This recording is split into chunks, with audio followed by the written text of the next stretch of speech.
ថ្ងៃនេះបងប្អូនបានតាមដានព័ត៌មានហើយអំពីភូមិនងច័ន្ទនៅថ្ងៃទី10ខែ10ឆ្នាំ2025នេះគឺថាថៃបានដាក់កម្លាំងមកធ្វើការឈូសឆាយដីស្រែប្រជាពលរដ្ឋខ្មែររបស់យើងរួមទាំងមានប្រជាជនថៃនឹងមកឈូសឆាយនៅក្នុងភូមិនងច័ន្ទទៅទៀតនោះហើយវីដេអូនេះគឺខ្ញុំបានដកស្រង់ចេញពីទូទស្សន៍តកហើយយើងទៅមើលវីដេអូទាំងអស់គ្នាចា៎គ្រឿងចាក់របស់ថៃដែលកំពុងតែឈូសឆាយមកលើដីរបស់ប្រជាពលរដ្ឋកម្ពុជារបស់យើងដែលនេះគឺកំពុងតែ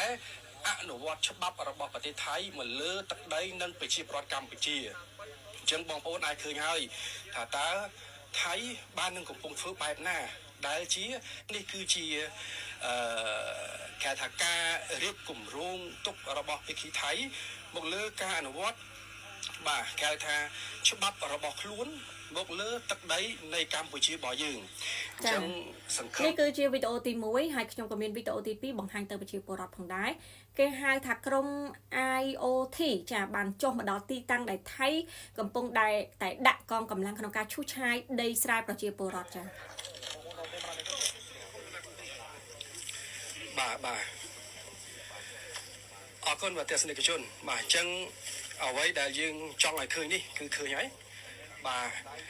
IOT បាទបានមកដល់ឃើញអំពីទស្សនវិជ្ជាច្បាស់នៃការរំលោភបំពានបាទរំលោភបំពាននៃការបំពានឈ្លានពានឈូសឆាយទៅលើដីរបស់អធិបតេយ្យភាពកម្ពុជាហើយទស្សនវិជ្ជានេះខ្ញុំបាទសូមបញ្ជាក់ម្ដងទៀតមិនមែនជាការឈូសឆាយបំពានទៅលើកន្លែងថ្មីទេនេះគឺជាកន្លែងដែល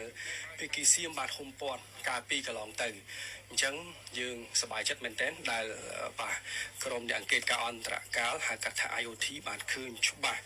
បាទនៅសកម្មភាពផ្ទាល់ពីទាហានសៀមដែលយើងចង់ចាអ្វីដែលខ្ញុំចង់លើកមកនិយាយពេលនេះគឺបងប្អូនសាកគិតទៅមើលចាក្រុមអង្គការដែលហៅកាត់ថា IOT នឹងបានចុះទៅឃើញផ្ទាល់ហើយយ៉ាងម៉េចចាសម្បីតែយើងខ្លួនឯងនេះដែលឃើញថៃកំពុងតែឈូសឆាយដីស្រែរបស់ប្រជាពលរដ្ឋហើយយើងមិនអាចធ្វើអីបានផងហ្នឹងយើងមនុស្សមួយក្រុមនេះនាំគ្នាទៅឈរផ្ដុំគ្នាក្នុងការថតហ្នឹងបានត្រឹមនាំគ្នាទៅឈរមើលគេឈូសឆាយដីប្រជាពលរដ្ឋហ្នឹងយើងអត់មានអន្តរាគមន៍យើងអត់មានបង្ក្រាបអីទៅកាន់គេវិញផងហ្នឹងវាមិនខុសពីរឿងមួយទេបងប្អូនខ្ញុំឧទាហរណ៍រឿងមួយឯណាចានៅពេលដែលចោរចូលផ្ទះយើងក្នុងការលួចអវ៉ាន់ពីក្នុងផ្ទះយើងនៅពេលដែលយើងជាម្ចាស់ផ្ទះឃើញចោរចូលលួចហើយយើងអត់មានធ្វើការបង្ក្រាបចាបង្ក្រាបទៅកាន់ចោរទេយើងគ្រាន់តែឃើញហើយយើងនាំគ្នាឈរមើលសម្លឹងហើយយើងគ្រាន់តែថតទុកដើម្បីធ្វើជាផុសតាងហើយផុសតាងនឹងសួរអញ្ចេះទៀតថតទុកធ្វើជាផុសតាងនឹងយើងយកផុសតាងនឹងធ្វើអីបើយើងអត់ព្រមដាក់ពាក្យបណ្ដឹងផងតើយើងថតយកទុកធ្វើជាផុសតាងដើម្បីអីណាចាហើយហៅឲ្យអង្គការទៅមើលដល់ទីតាំងមើលដើម្បីអីអ្វីនេះគឺជាចម្ងល់ដែលខ្ញុំឆ្ងល់យើងឃើញគេឈូសឆាយដីស្រែប្រជាពលរដ្ឋហើយយើងអត់បានធ្វើការបង្ក្រាបទេយើងអត់បានធ្វើទៅតាមអ្វីដែលយើងស្រែកក្តែងកន្លងមកទេថាឃើញនាគកវៃឃើញកដោកវៃកន្លាតកវៃឃើញខ្លាកវៃដែលអត់ទុកទេប៉ុន្តែពេលនេះយើងមិនបានធ្វើដូចសម្ដីដែលយើងបាននិយាយនោះឡើយយើងបានត្រឹមតែនាំគ្នាលើកគ្នាទៅឈរមើលគេឈូសឆាយដីស្រែប្រជាពលរដ្ឋតែប៉ុណ្ណោះមើលហើយតើដើម្បីអីបើយើងមិនព្រមដាក់ពាក្យបណ្ដឹងផងហ្នឹងចាហើយសួរថាបើសិនជាស្អែកសៀមនឹងវាឈូសឆាយបន្តមកទៀតយើងនឹងធ្វើការអន្តរាគមន៍បែបណាទាំងបច្ចុប្បន្នយើងឃើញនឹងភ្នែកថាគេកំពុងតែឈូសឆាយយើងអត់បានហាមឃាត់គេបានសម្រេចនោះទេយើងគ្រាន់តែងើបនាំគ្នាទៅឈរប្រវត្តិឆៅឡោនិងប្រមូលផ្ដុំគ្នាមើលគេនឹងថតគេតែប៉ុណ្ណោះសៀមមិនញញើតនឹងខ្លាចយើងនោះទេ